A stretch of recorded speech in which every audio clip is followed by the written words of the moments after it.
Post ಆಫೀಸಲ್ಲಿ ಒಂದಿದೆ, India post payments bank. 200 ರೂಪಾಯಿ ಕೊಟ್ಟು ಒಂದು ಅಕೌಂಟ್ ಓಪನ್ ಮಾಡ್ಕೊಳ್ಳಿ. ವರ್ಷ 550 ರೂಪಾಯಿ ಕಟ್ಟಿದ್ರೆ 10 ಲಕ್ಷ ಇನ್ಶೂರೆನ್ಸು, 799 ರೂಪಾಯಿ ಕಟ್ಟಿದ್ರೆ 15 ಲಕ್ಷ ಇನ್ಶೂರೆನ್ಸು. ಯಾರಿಗೆ? ಆಕ್ಸಿಡೆಂಟಲ್ ತೀರ್ಕೊಂಡವ್ರಿಗೆ, ಪರ್ಮನೆಂಟ್ ಡಿಸೇಬಿಲಿಟಿ ಆದ್ರೆ. ಆಕ್ಸಿಡೆಂಟ್ ಅಂದ್ರೆ ಬೈಕು ಕಾರ್ ಆಕ್ಸಿಡೆಂಟ್ ಅಂತಲ್ಲ, ನೀವು ಬಸ್ಸಲ್ಲಿ ಹೋತ್ರ ಆಕ್ಸಿಡೆಂಟ್ ಆಗೋದ್ರೆ, ಟ್ರೈನಲ್ಲಿ ಹೋತ್ರ ಆಕ್ಸಿಡೆಂಟ್ ಆಗೋದ್ರೆ, ಮಾಡಿ ಮೇಲಿಂದ ಜಾರ್ ಬಿದ್ರೆ, ಹಾವು ಕಡಿದ್ ಸತ್ರೆ, ಎಲೆಕ್ಟ್ರಿಕ್ ಶಾಕ್ ಇಂದ ಸತ್ರೆ, ಯಾವ್ದ್ರಿಂದ ಸತ್ರು 15 ಲಕ್ಷ ಕವರ್ ಆಗುತ್ತೆ 799 ರೂಪಾಯಿ ವರ್ಷಕ್ಕೆ. ಅರ್ಥ ಆಯ್ತಾ?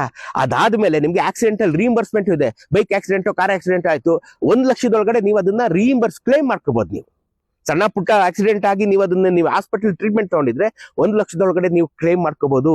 799 ರೂಪಾಯಿ ವರ್ಷಕ್ಕೆ 15 ಲಕ್ಷ ಕವರ್ ಆಗೋಗುತ್ತೆ. 15 ಲಕ್ಷ ಕವರ್ ಆಗುತ್ತೆ.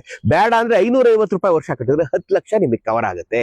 ನೀವು ಅದನ್ನ ಬ್ಯಾಂಕಲ್ಲೇ ಪೋಸ್ಟ್ ಆಫೀಸಲ್ಲೇ ನೀವು ಇಟ್ಬಿಟ್ಟಿದ್ರೆ ಅವರೇ ಡಿಡಕ್ಟ್ ಮಾಡ್ಕೊತಾ ಇರ್ತಾರೆ. ವರ್ಷಕ್ಕೆ 550 ರೀ, ವರ್ಷಕ್ಕೆ 799, 15 ಲಕ್ಷ ರೂಪಾಯಿ ನಿಮ್ಗೆ ಕವರ್ ಆಗೋಗುತ್ತೆ. 799 800 ರೂಪಾಯಿ ನೀವು ಇಟ್ಟಿದ್ರೆ 15 ಲಕ್ಷ ಕವರ್ ಆಗೋಗುತ್ತೆ. ಅದಲ್ಲದೆ ನೀವು ಕೋಮಾಗ ಹೋದ್ರು ಕೊಡ್ತಾರೆ. ಆಯ್ತಾ? ಅದಲ್ಲದೆ ನಿಮ್ಮ ಮಕ್ಕಳಿಗೆ 1 ವರ್ಷದ ಫೀಸ್ ಕಟ್ಟಲಾಗುತ್ತೆ.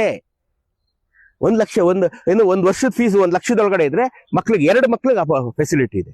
ಗರ್ಭಿಣಿಯರಿಗೂ ಕೊಡ್ತಾರೆ, ಬಾಣಂತನದ ಚಾರ್ಜ್ ಕೊಡ್ತಾರೆ, ಅಂತ್ಯ ಸಂಸ್ಕಾರಕ್ಕೂ ದುಡ್ಡು ಕೊಡ್ತಾರೆ. ಇಷ್ಟೆಲ್ಲ ಫೆಸಿಲಿಟಿ ಇದೆ ನೋಡಿ. ಬೇಗನೆ ನೀವು ಪೋಸ್ಟ್ ಆಫೀಸ್ಗೆ ಹೋಗಿ ಮಿಕ್ಕಿ ಡೀಟೇಲ್ಸ್ ತಗೊಂಬಿಡಿ.